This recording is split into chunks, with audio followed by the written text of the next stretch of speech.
কিয়ামতের দিন আল্লাহ পাক বিচার করবেন, ইনসাফের সাথে কোনো জুলুম কারো উপরে হবে না এবং বিচারটা খুবই দ্রুত হবে।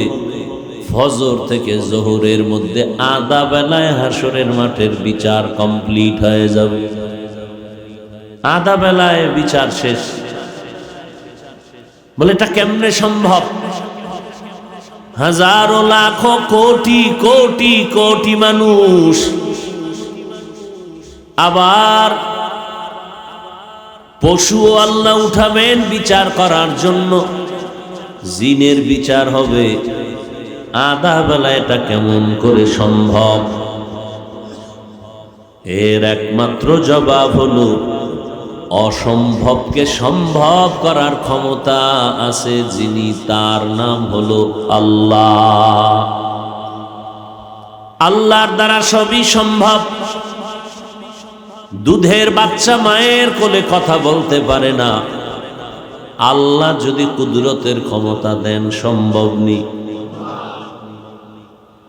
এই বিশ্বাসটা আজ আমাদের অনেক টুপিওয়ালাদের মধ্যে না থাকার কারণে তারা ওলি আউলিয়াদের কারামতকে বিশ্বাস করে না।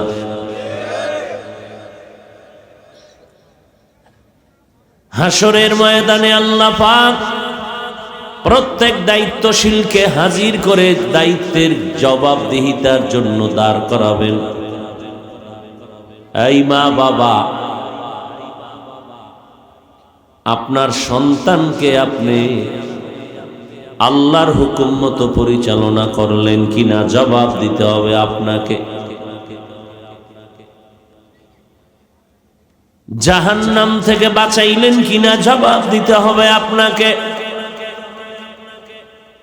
ইয়া আইয়ুহাল্লাযীনা আমানু কু আনফুসাকুম ওয়া আহলিকুম নারা। ও মুমিন, জাহান্নাম থেকে নিজেকে বাঁচাও, তোমার আহালকে বাঁচাও।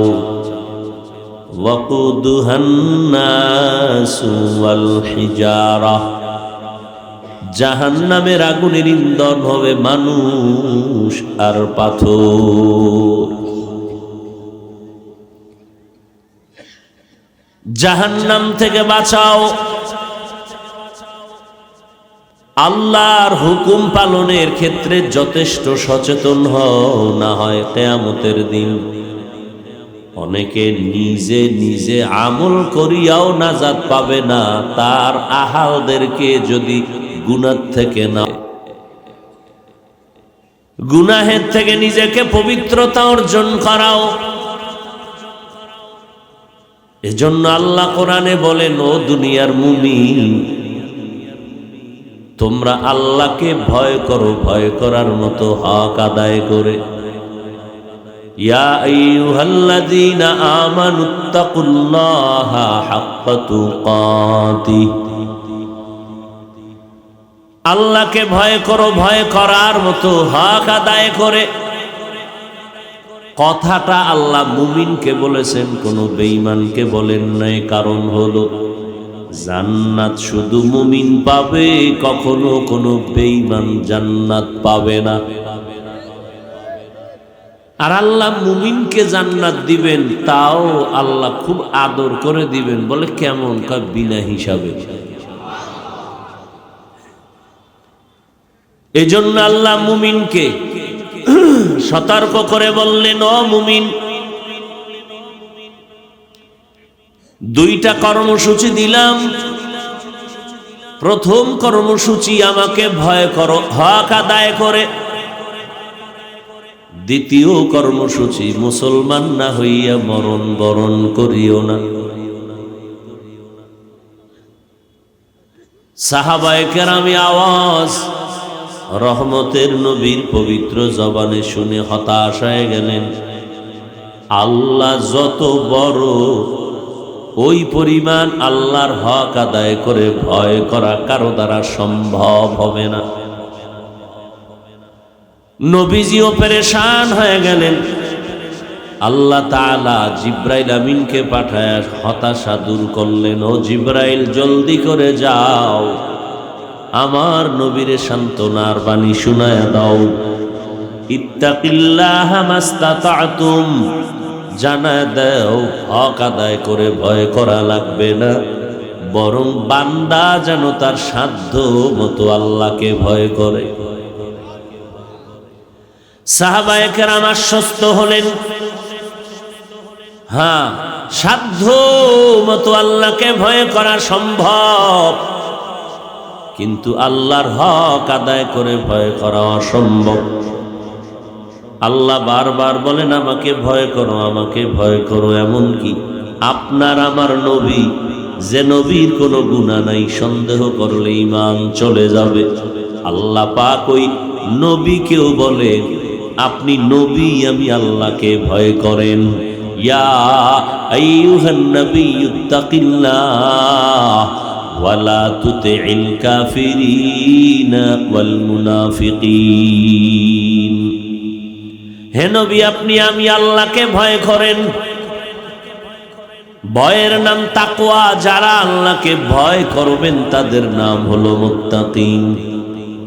মুত্তাকিনদের 6টা পুরস্কার আল্লাহ দুনিয়ায় দিবেন, আর বাকি আরো 2টা পুরস্কার আল্লাহ আখিরাতে দান করবেন।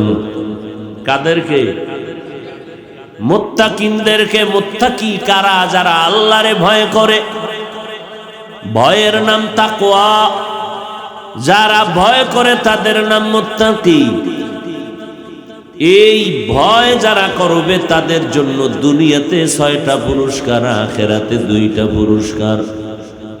আখিরাতের 2টার প্রথম হলো বিনা হিসাবে বান্দা পাবে জান্নাত। দ্বিতীয় পুরস্কার হলো পর্দা ছাড়া ডাইরেক্ট আল্লাহর সাথে বান্দার হবে মুলাকাত। হর কে দারত খৌফে হক দর দিল মদাম, জন্নতুল মাওয়া দেহদ উরা মাকাম, জুজবা হক চি জে মখাজ ইনসুজা, ফজলে উআ মস্তে দর জুমলা জাহাঁ। ভয়ের নাম তাকওয়া। যিনি আল্লাহকে ভয় করবেন তার নাম হলো মুত্তাকি। আল্লাহ পাক নবীকেও ভয় করার কথা বললেন। কারণ কি? বারবার আল্লাহ ভয়ের কথা কেন বললেন? কোরআনের নাজিল হলো ভয়ের মাধ্যমে। কোরআনের শুরুতেও ভয়ের কথা, শেষে আল্লাহ বলেছেন ভয় করার কথা। যালিকাল কিতাবু লা রাইবা ফীহি হুদাল লিল মুত্তাকিন। শুরুতেও তাকওয়া। আল্লাহ কোরআন নাজিলের শেষেও বললেন আমাকে ভয় করো। ওয়াত্তাকু ইয়াওমান তুরজাউনা ফীহি ইলাল্লাহ সুম্মা তুওয়াফা কুল্লু নাফসিন বিমা কাসাবাত ওয়া হুম লা ইউজলামুন। ভয় করো ওই দিনকে যেদিন তোমরা সবাই রবের আদালতে হাজির হয়ে যাবে। ওই দিনকে ভয় করো যেই দিন সব আল্লাহর আদালতে অবনত ভাবে হাজির হয়ে যাবে, পালানোর কোনো সুযোগ হবে না। ওই দিনের ভয় অন্তরে জমা করো। বারবার আল্লাহ বলেন আমাকে ভয় করো। কারণ কি? কয় মানুষের অন্তরে যখন ভয় থাকে, সন্তান মা বাবার সামনে অপরাধ করে না। যেই ছাত্রের অন্তরে ভয় থাকে, শিক্ষকের সামনে অপরাধ করে না।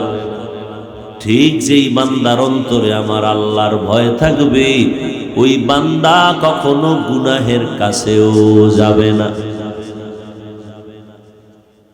আর এই ভয় অন্তরে, ভয় থাকবে অন্তরে। নবীজি বলেন আত-তাকওয়া হাহুনা। তাকওয়া এটা অন্তরে থাকার জিনিস। জন্ম থেকে থাকবে না, অন্তরে ঢুকাইতে হবে। অন্তর ধরাও যায় না, দেখাও যায় না।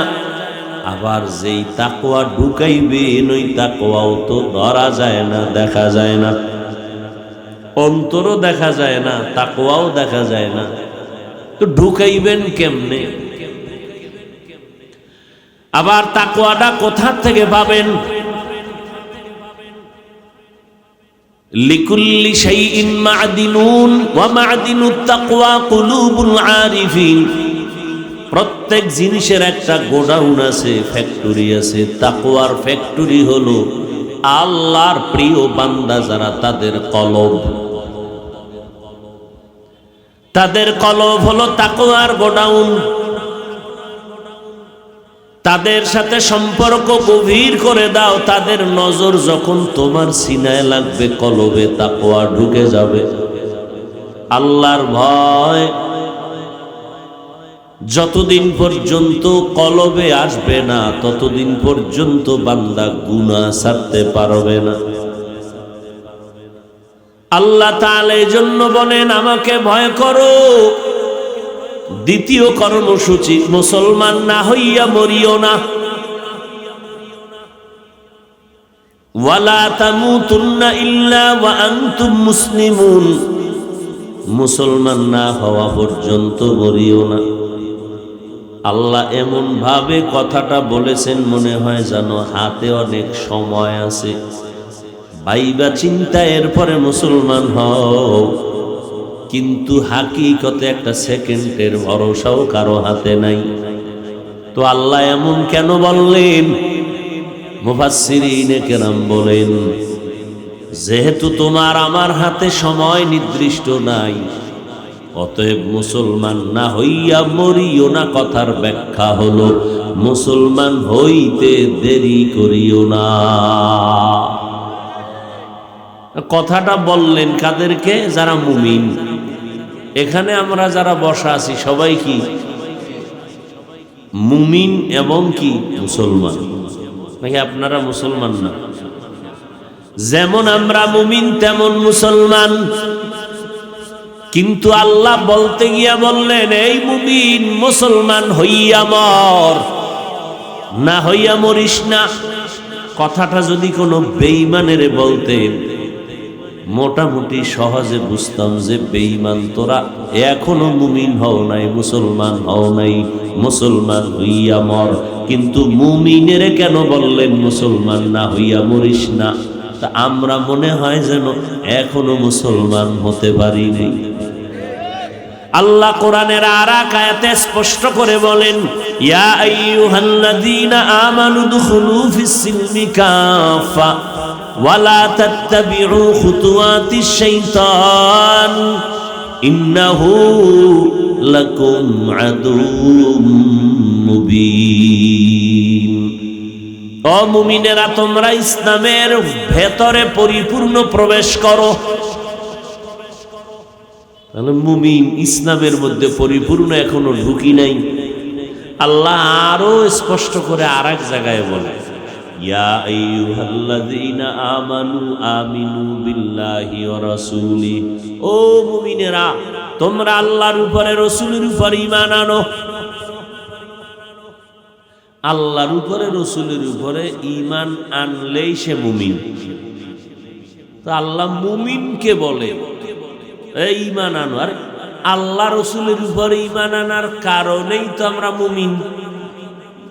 কিন্তু আল্লাহ আবার কেন বললেন, এই মুমিন আল্লাহর উপরে রাসূলের উপর ঈমান আনো? তাহলে ডবল ঈমানের দাওয়াত আল্লাহ দিলেন, ডবল দিলেন না? মুমিন ঈমান আনো, আর ঈমান আনছি এজন্যই তো মুমিন। আবার কেন কয় এই মুমিন ঈমান আনো আল্লাহর উপরে রাসূলের উপরে? এর কারণ কি? এর এক কারণ হলো, জমিনের মধ্যে কিছু আখিরি নবীর উম্মত শেষ জামানায় যখন আসবে, তাদের মধ্যে নিজেরা নিজেরা ভেজাল করবে, মতানৈক্য করবে, দ্বন্দ্ব করবে। আল্লাহ গাইবের মালিক এটা আগের থেকে জানতেন। আল্লাহ জানতেন, কথা হয় না। আল্লাহ জানতেন যে কিয়ামতের আগে আমার শেষ নবীর উম্মতেরা বেঈমানের সাথে দ্বন্দ্ব না কইরা নিজেদের মধ্যে বেশি দ্বন্দ্ব করবে। এক মুসলমান আর এক মুসলমানের বিরুদ্ধে যুদ্ধের ঘোষণা দিবে, এক মুমিন আর এক মুমিনের কাফের বলে গালি দিবে। দুনিয়ার কেউ জানতেন না, কে জানতেন? মুমিন হইয়া আর এক মুমিনকে বলবে কাফের। একদল মুসলমান আর একদল মুসলমানের বলবে। নবীজি কাফেরের কালেমার দাওয়াত দিছে, ইমানের দাওয়াত দিছে, তোমরা মুসলমানের কেন ইমানের দাওয়াত দাও? এই রকম প্রশ্ন করনেওয়ালা মুমিন জমিনে আছে না নাই? আল্লাহ জবাব দিয়া কয়, আমি যদি আল্লাহ নিজে মুমিনের ডবল ইমানের দাওয়াত দিতে পারি, আমার গোলাম যারা এই জমিনে দায়ী হবেন, ইসলামের ধারক বাহক হবেন, এরাও মুমিন মুসলমানকে ডবল দাওয়াত দিতে পারবেন। দ্বিতীয় কারণ হলো, যারা ইমানদার, তোমরা অনেক মুমিন আছো, তোমার ইমানটা দুর্বল। কয় কেমনে? কয় দাবি করে মুমিন অথচ নামাজ পড়ে না। এরকম মুসলমান নাই, মুমিন নাই। ইন্ডিয়া আছে, এই প্যান্ডেলে অভাব নাই। অনেক আশেকে রসুল মুসলমান মুমিন আজকে ফজর পড়ে নাই, জোহর পড়ে নাই, আসর পড়ে নাই, মাগরিব পড়ে নাই, নাই। এরপর ওই নিমক হারাম বলবেন, দিল পরিষ্কার। কি পরিমাণ বেহায়া বেলাজা! ১৫০০ বছর আগে নবী বলে গেছেন, লা ঈমানা লিমান লা হায়া আলা, যাদের লজ্জা নাই ওদের ঈমান নাই। নামাজ না পড়িয়াও যদি কয় আমার দিল ভালো, এটা বেহায়া নাম্বার 1। আল্লাহ কয় তোমার ঈমান সবল না দুর্বল? কি যারা নামাজ পড়ে না ঈমান তাজা? জোরে বলেন। আল্লাহ জানেন না? যারা মুমিন দাবি করে নামাজ পড়ে না, আর একদল মুমিন আছে নামাজ পড়ে সুদের ব্যবসা ছাড়ে না। এও ইন্ডিয়ায় আছে। তো কোথায়? জিন্দেগি মে বন্দেগি তু করনা হে, जिंदगी में बंदगी तू करना है, जिंदगी बे बंदगी शर्मिंदा है, जिंदगी बे बंदगी शर्मिंदा है। दुनिया में हो दुनिया का तलबगार न हो, बाजार से गुजर हो खरीदार न हो। ये दुनिया एक मिसले कागज फूल है, ये दुनिया एक मिसले कागज फूल है, जिंदगी में बंदगी तू करना है, जिंदगी में बंदगी तू करना है, जिंदगी बे बंदगी शर्मिंदा है, जिंदगी बे बंदगी शर्मिंदा है। मुसलमान হইয়া কেন নামাজ পড়ে না? নামাজ পড়নেওয়ালা কেন সুদের ব্যবসা ছাড়ে না? এর প্রথম জবাব হলো আল্লাহর ভয়, তাকওয়া নাই। আর তাকওয়া অন্তরে জমা করতে হবে, না হয় গুনাহ ছাড়া যাবে না। সুদের খাতায় নাম লেখাইয়া যারা বাইতুল্লাহ গিয়াও নামাজ পড়বে, আল্লাহর কসম তওবার আগে একটা সিজদাও কবুল হবে না। পাঁচতলা মাদ্রাসা করলেও সওয়াব পাবে না, কোটি টাকা দান করলেও সওয়াব হবে না। জীবনভর যত মোনাজাত করবে একটা মোনাজাতও কবুল হবে না। সুদের খাতায় নাম লেখাইয়া যতদিন চলবে, 24টা ঘন্টার সেকেন্ডে সেকেন্ডে সেকেন্ডে একটা বান্দা তার গর্ভধারিণী মায়ের সাথে জিনার গুনাহ লেখা হবে। এই গুনার অপরাধী এই জমিনে নাই। আফসোস, আল্লাহ কয় এই বেঈমান তুই রেডি থাক, আমি আল্লাহ নিজে তোর সাথে যুদ্ধ করব, রেডি থাক। আল্লাহ খুব খুশি হইয়া বলছেন না, ইয়া আইয়ুহাল্লাযীনা আমানুত্তাকুল্লাহ ওয়া যারু মা বাকিয়া মিনার রিবা ইন কুনতুম মুমিনিন। ও মুমিন, আল্লাহকে ভয় কর, সুদের থেকে নিজেকে বাঁচাও যদি মুমিন হতে চাও। فَإِن لَّمْ تَفْعَلُوا فَأْذَنُوا بِحَرْبٍ مِّنَ اللَّهِ وَرَسُولِهِ। যদি এরপরও গাদ্দারি করিয়া ওই রাস্তায় যাও, রেডি থাক, আমি আর আমার রসুল তোর সাথে যুদ্ধ করার জন্য রেডি।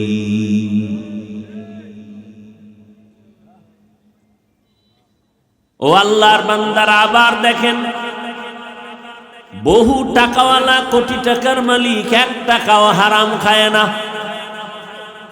এরকম মানুষ নাই, অভাব নাই। আঙ্গমতো হুজুর না, দুনিয়ার লাইনে বহু আল্লাহর গোলাম আছেন, আমরা জানি চিনি, 1 টাকাও হারাম খায় না। সেদিন একজন হাজী সাহেব ঢাকা গুলশানে আমার সাথে দেখা হলো, মোলাকাত হলো। প্রতি মাসে সরকারের 110 কোটি টাকা দেয় গ্যাস বিল। কয় টাকা বুঝেন কিছু? প্রতি মাসে 95 কোটি টাকা দেয় শুধু তার ফ্যাক্টরির কর্মচারীদের বেতন। কয় টাকা? কয় মাসে? তাকবীরে উলা সারা নামাজ সারে না। এমন কোন মাদ্রাসা নাই যেখানে তার টাকা যায় না। এক ওয়াক্ত নামাজ তার কাজা হয় না, জীবনে কোনো হারাম খায় না, ইচ্ছা কইরা হারাম খায় না। এখনো তো জেনারেল লাইনে পড়ছে, হুজুর টুজুর না, পরে হুজুর হইছে। বহু ডিসি, বহু এসপি, বহু প্রফেসর, বহু ইঞ্জিনিয়ার, বহু ডাক্তার চাকরির চেয়ারে বসে 1 টাকাও হারাম জীবনে খায় নাই। আছে না নাই? কিয়ামতের দিন আল্লাহ এদেরকে দাঁড় করায় পাশের বেঈমানের বলবে, এই বেঈমান, তোর লাইনের মানুষটা পারলো, তুই কেন পারলি না? জান্নাত পাওয়া অনেক অনেক সহজ, আবার অনেক অনেক কঠিন। হায় হায়, ওয়ালা তামুতুন্না ইল্লা ওয়া আনতুম মুসলিমুন। মুসলমান না হইয়া মরিও না, মুমিনকে আল্লাহ বলেছেন। মুমিন তো সবাই মুসলমান, আবার কেন বললেন মুসলমান হইয়া মর? এ কথার ব্যাখ্যা হলো, জীবনটাকে গুনাহ থেকে পরিপূর্ণ পবিত্র বানাইয়া মর, আমি আল্লাহ তোকে বিনা হিসাবে জান্নাত দিয়া দিব।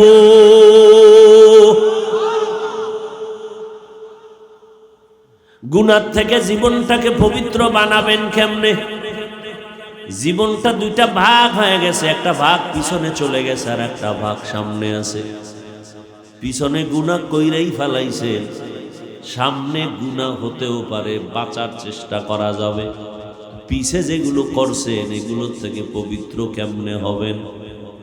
পেছনে যত অপরাধ করেছেন, আমার আল্লাহ কত দয়ার মালিক, আমার আল্লাহর মতো দয়া মায়ার কেউ নাই। দুইজন মানুষকে পাইছিলাম বেশি দয়াময়, একজন আব্বা আর একজন আম্মা, কিন্তু এই সোনার বাংলায় তাকায় দেখলাম তারাও স্বার্থপর। বহু মা বাবা সন্তানের জবাই করেছে, বহু সন্তান মা বাবারে জবাই করেছে। এ ঘটনা কি ইন্ডিয়া নাম দেশে অভাব আসেনি? আল্লাহ হেদায়াত দান করেন। আমার আল্লাহ নিঃস্বার্থ দয়ার মালিক। আল্লাহটা খাইয়া যেই পরিমাণ গাদ্দারি করি, আল্লাহ তো পারতেন আমগো ঘুমের ভিতরে মেরে ফেলতে, কিন্তু মহামারী করোনার মতো কঠিন গজব গেল, এরপরও আল্লাহ আমগো মারেন নাই। আল্লাহ ধাক্কা দিয়া কয় সোজা হ, নজর কইরা দেখ জমিনটারে আমি ধ্বংস করতে 1 মিনিট লাগবে না।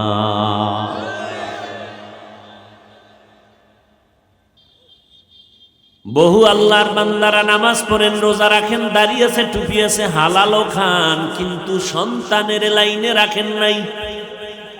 কিয়ামতের ময়দানে বহু তাহাজ্জুদওয়ালারাও জাহান্নামে যাবে সন্তানের অপরাধের কারণে।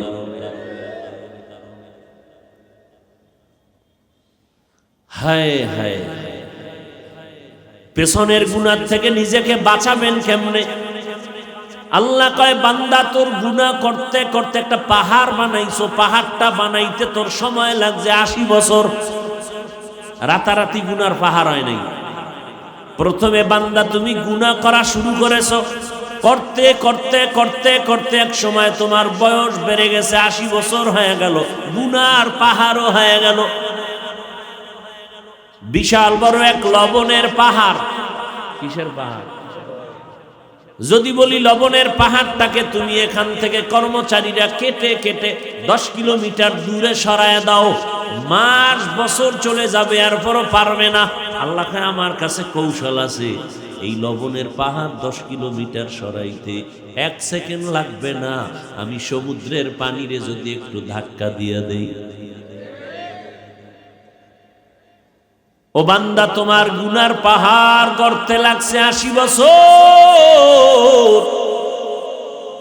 আর আমি মাওলা তোমার গুনার পাহাড়টাকে নিশ্চিহ্ন করতে সময় 1 সেকেন্ডও লাগবে না।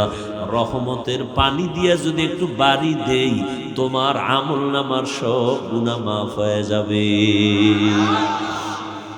আতিনা ফি দারে দুনিয়া না হাসান, আতিনা ফি দারে উকবা না হাসান, ইয়া গিয়াসাল মুস্তাগীসি নাহদিনা লফতিখারা বিল উলুমে ওয়াল গিনা, হর গোরি দেনে কো তু তৈয়ার হে, जो न मांगे उससे तू बेजार है। পেছনের গুনাহ থেকে মাপ পাওয়ার জন্য একটা মেডিসিন লাগবে। সামনে যতদিন আল্লাহ বাঁচায় রাখবেন, গুনাহ করব না নিয়ত করলাম, তারপরও হতে পারে শয়তান তো পেছনে আছে। ওই গুনাহ থেকে যেন বাঁচতে পারি, সেই জন্য আর একটা মেডিসিন লাগবে। পেছনের গুনাহ থেকে পবিত্রতা অর্জনের জন্য একটা মেডিসিন, সামনের গুনাহ থেকে বাঁচার জন্য আর একটা মেডিসিন। দুইটা মেডিসিন অর্জন করতে পারলে জীবন হবে পবিত্র। মরার আগে জান্নাতের ছবি দেইখা কবরে যাবে। মরার আগে ফেরেশতা দিয়ে আল্লাহ জান্নাত দেখাই দিবে, এই এখনই তোর জন্য এই জান্নাত রেডি, মরার পরে জান্নাতের সাথে তোর একটা লাইন হয়ে যাবে। পেছনের গুনাহ থেকে পবিত্রতা অর্জনের যে মেডিসিন লাগবে, মেডিসিনের নাম হলো ইস্তেগফার, তওবা, ইস্তেগফার। সামনের জীবনে যেন গুনাহ না হয়, এজন্য আর একটা মেডিসিন লাগবে। ওই মেডিসিনের নাম তাকওয়া। দোনোটা মেডিসিন আপনার অর্জন করার একমাত্র শুধুমাত্র কেবলমাত্র ঠিকানা হলো ওলিয়া উলিয়াদের সোহবত। আল্লাহর কসম, এই দুনিয়াতে বর্তমানে যারা বলবে ওলিয়া উলিয়া লাগে না, ওলিয়া উলিয়া মানি না, তারা কোরআন মানে না, বুখারী শরীফ মানে না, তারা ভণ্ড, তারা বাতেল। তাদেরকে যারা বাতেল বলবে না, তারাও বাতেল। কসম খায়া বলছি, কোনো সন্দেহ করলেও লাভ নেই। কসম খায়া সন্দেহের দরজা আটকায় দিছি। যারা বলে ওলি মানি না, আউলিয়া মানি না, এরা কোরআন শরীফ মানে না, এরা বুখারী শরীফ মানে না, এরা হক না বাতিল।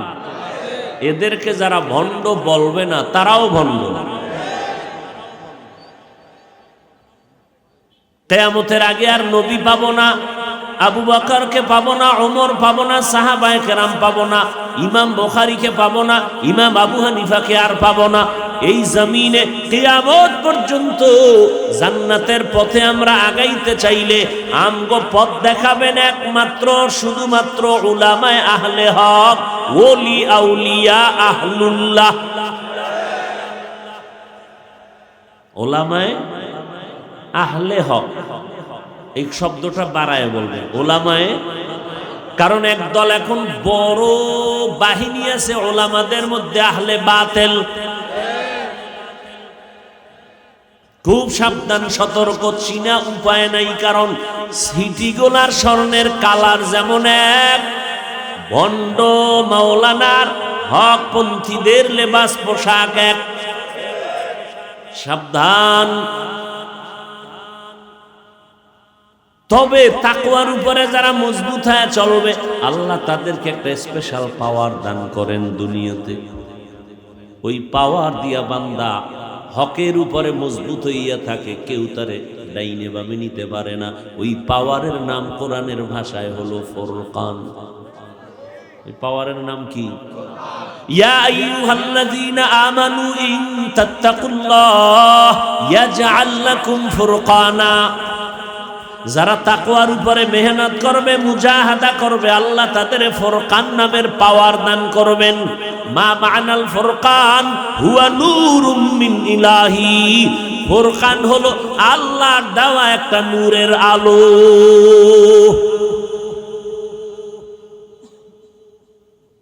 তাকওয়ার উপরে যারা চলবে, তাকওয়া মানে কি? আল্লাহর ভয়। ভয়ের ব্যাখ্যা কি? এই আজীবন মনে রাখবে, তাকওয়া মানে বেশি বেশি জিকির করা না, বেশি বেশি তাসবিহ টানার নাম তাকওয়া না, বেশি বেশি রোজা রাখার নাম তাকওয়া না, বেশি বেশি তাসবিহ পড়ার নাম তাকওয়া না, বেশি বেশি তেলাওয়াত করার নাম তাকওয়া না, গুনাহ থেকে বেঁচে থাকার নাম তাকওয়া। এই জন্য একটা স্লোগান অন্তরে সবসময় রাখবেন, যুবকরাও রাখবা। আজকে থেকে এই স্লোগানটা বেশি বেশি অন্তরে রাখবা, জবানে রাখবা, জিকির করবা এই স্লোগানের। নেক আমল করতে পারি আর না পারি, গুনাহ করব না। জীবনের এই একটা ওয়াজ কামে লাগা, জিন্দেগি সফল হয়ে যাবে। নেক আমল করতে পারি আর না পারি, কি করব না, এর নাম তাকওয়া। বেশি বেশি নেক আমল করার নাম তাকওয়া না, গুনাহ থেকে বেঁচে থাকার নাম তাকওয়া। একজনে খুব তাহাজ্জুদ পড়ে, হ্যাঁ, একজনে খুব জিকির করে, গলা ভেঙে গেছে, কেমনে ভাঙছে, বুঝেন না, জিকির করি তো। চোখ লাল, কি ব্যাপার, রাতে ঘুমান না, না তাহাজ্জুদ পড়ি তো। রসুল বলেন, যারা আমলকে প্রকাশ করে কিয়ামতের দিন কানে ধইরে আল্লাহ বেইজ্জতির সাথে আদালতে ডাকবে। তুই আমল করছো মানুষের জন্য না আল্লাহর জন্য? এই তাহাজ্জুদ তো আল্লাহ পর্যন্ত যাবে না, কারণ এরা মানুষকে শুনায়, মানুষকে দেখায়। অনেকে বলে না, চিনেন না আমারে, আমি তো পীর সাহেবের দরবারে 40 বছরের মুরিদ। তোমার আর পরিচয় নাই, তোমার আব্বা আম্মা নাই, তুমি আসমান থেকে বইরে গেছো। তোমার আমল দিয়া পরিচয় দিতে হবে কেন? কয় জানেন না আমি 3 চিল্লার সাথী, তুমি চিল্লা দিছো, এটা একটা আমল, এটা মানুষের শুনাইতে হবে কেন?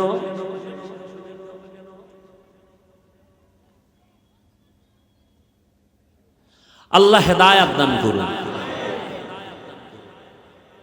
ওই বলছি না জান্নাত পাওয়া অনেক সহজ, অনেক কঠিন, অনেক কঠিন, আবার অনেক সহজ। তো খাঁটি মুসলমান হইয়া মরতে হলে সহজ কথা, গুনাহমুক্ত হতে হবে। পিছনের জীবন থেকে গুনাহ থেকে পাক হওয়ার মেডিসিন তওবা, ইস্তেগফার। সামনে যেন গুনাহ না হয় সেজন্য আরেক মেডিসিন লাগবে, নাম তাকওয়া। দোনোটা মেডিসিন অর্জন করার একমাত্র ঠিকানা ওলি আউলিয়াদের সোহবত। আউলিয়ার কথা আছে কোরআন শরীফে, ওলি শব্দ দিয়া গুণগান বলা আছে বুখারী শরীফে। এই জন্য বলছি যারা আউলিয়া মানে না, কোরআন মানে না, যারা ওলি আউলিয়া মানে না, তারা বুখারী শরীফ মানে না। আবার চাপাবাজি করে বুখারী ছাড়া কিছু বুঝে না। আল্লাহ হেদায়াত দান করুন। আবার একদল পণ্ডিত, মূর্খ পণ্ডিত, এরা বলে মা বাবা বড় পীর, আবার পীর ধরবো কেন? আল্লাহ সবাইকে বুঝার তৌফিক দান করেন। ও যুবক, পর্দার আড়ালের আম্মা জানেরা, ও বৃদ্ধ বাবাজিরা, এতক্ষণ যে আমি আপনাদের বুঝাইতে চাইলাম বিনা হিসাবে জান্নাত পাওয়ার জন্য, এতক্ষণ আলোচনায় কি বুঝছেন? বড় হুজুর হওয়া লাগবে। বিনা হিসাবে জান্নাত পেতে হলে বিশাল বড় মাওলানা হতে হবে, মুফতি হতে হবে। এতক্ষণ আলোচনার মূল ফলাফল, বিনা হিসাবে জান্নাত পাওয়ার জন্য হতে হবে গুনাহমুক্ত জীবন। গুনাহমুক্ত জীবনটা স্কুলে পড়লেও কি সম্ভব না? ডাক্তারি পড়লেও কি সম্ভব না? ও যুবক, স্কুলে পড়ো, কলেজে পড়ো, চাকরি করো, ব্যবসা করো, বাধা নাই। তোমার মতো যুবক স্কুল কলেজে পড়ে, চাকরি করে, RAB, army, police, BDR, doctor, professor, 5 বেলার নামাজ পড়ে আছে না নাই? তুমি কেন পারবা না? কয়দিন বাহাদুরি করবা? তোমার মতো যুবক জমিনের মধ্যে দেখো চাকরি করে, রাস্তায় গাড়ি চালায়, নামাজ ছাড়ে না, জমিনে কাজ করে, নামাজ ছাড়ে না, গামছা বিছাইয়া নামাজ পড়ে, নদীর মধ্যে মাছ ধরে, নামাজ ছাড়ে না। তুমি কেন পারবা না? এই পর্দার আড়ালের আম্মা জানেরা, এতক্ষণ যত গুণগান গাইলাম, এগুলো সব গুণগানের পেছনে আপনাদের অবদান। একটা সন্তান ভালো হবে মায়ের কারণে। এজন্যই তো মা বোনদের ইজ্জত আল্লাহ বাড়ায় দিছেন। এরে আম্মা জান, আপনারা নবী না, নবীদের মা, সাহাবায়ে কেরামদের মা, আলেমদের মা, হাফেজে কোরআনের মা।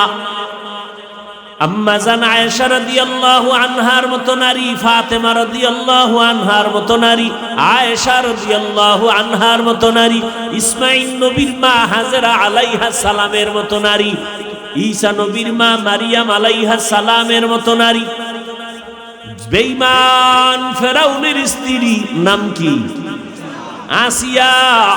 যেই ফেরাউন আমার আল্লাহর বিরুদ্ধে গিয়া নিজেরে খোদা দাবি করে বলল, আনা রব্বুকুমুল আলা। ফেরাউন নিজেরে খোদা দাবি করলো, শুধুই খোদা না, বলল আমি সব থেকে বড় খোদা। এত বড় বেঈমানের ঘরে আল্লাহ তাআলা হেদায়েতের ফুল ফুটায় দিলেন তার আপন স্ত্রী আসিয়ার দ্বারা। ওই আসিয়া এতটাই জান্নাতি হয়ে গেলেন, নবী বলেন হাসরের মাঠে জান্নাতে আমি মুহাম্মদের সাথে আসিয়ার সাথে বিয়া হয়ে যাবে। এরে আম্মা জানেরা, এই আসিয়া ফেরাউনের ঘরে থাইকা আমার আল্লাহকে ভুলে না, অথচ আপনি যদি পর্দা রক্ষা করে চলেন, নামাজ পড়েন, আপনার স্বামী আপনাকে বাধা দিবে না।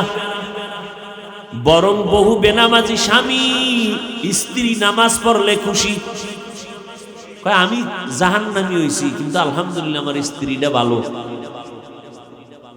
এরে আম্মা জান, যেই ফেরাউন আসিয়ার উপরে জুলুম অত্যাচারের স্টিম রোলার চাপায় দিল, একদিন আসিয়া একটা চিরুনি হাতে নিয়ে দাঁড়ানো, হঠাৎ চিরুনি পড়ে গেল।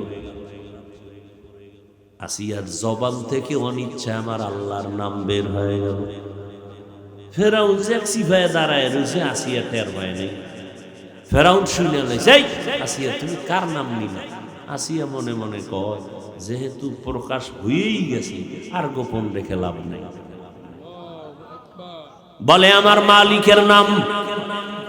তোমার মালিককে? কয় মুসা নবীর যিনি মালিক সে আমারও মালিক।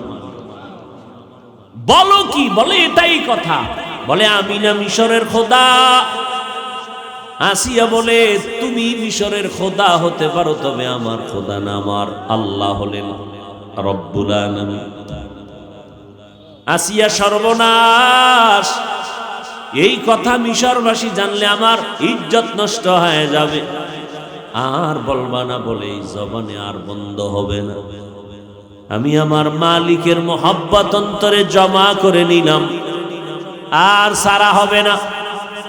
ফেরাউন বলে না, আমাকে খোদা বলতেই হবে। বলে জীবন যাবে বলবো না, কল্লা দিতে পারি, ইমান দিতে পারি না। ফেরাউন বলে না, যদি জোরে না বলো, আমার কানের গোড়ায় মুখটা লাগা, আসতে আমারে খোদা বলে স্বীকার করো। আসিয়া ডাক দিয়া কয়, ফেরাউন তোমারে মিশরওয়ালারা ফাঁকি দিতে পারে, কিন্তু আমি এমন মালিকের গোলাম, ওই মালিকের ফাঁকি দেওয়া যাবে না। আসতে বলতেও পারবো না। ফেরাউন এবার রেডি হয়ে গেল, আসিয়ারে ফাঁসির মঞ্চে দিবে, শূলবিদ্ধ করবে। আসিয়া কয়, ভয় দেখাইও না, জীবনে একবার মরতে হবে, তবে আল্লাহকে নিয়েই মরব। শাহাদাতের তামান্না নিয়ে যাব। ফেরাউন ঘোষণা করলো আসিয়াকে শূলবিদ্ধ করা হবে। খানা বন্ধ, থাকার জায়গা ভালো না, অত্যাচার শুরু হয়ে গেল। আসিয়াকে শুলির মঞ্চ রেডি করে যখন নিবে, তাকায়া কান্দে, দেখে মুসা নবী হেঁটে যায়। ও মুসা, জানুনি আমার হালাত? কয় জানি। বলল আমার এখন বিদায় বেলা, আবার একটু খবর দেও, আমার আল্লাহ আমার উপরে খুশি নাকি বেজার। মুসা নবী ডাক দিয়া কয়, আসিয়া রব্বুল আলামিন তোমার উপরে খুশি আছে।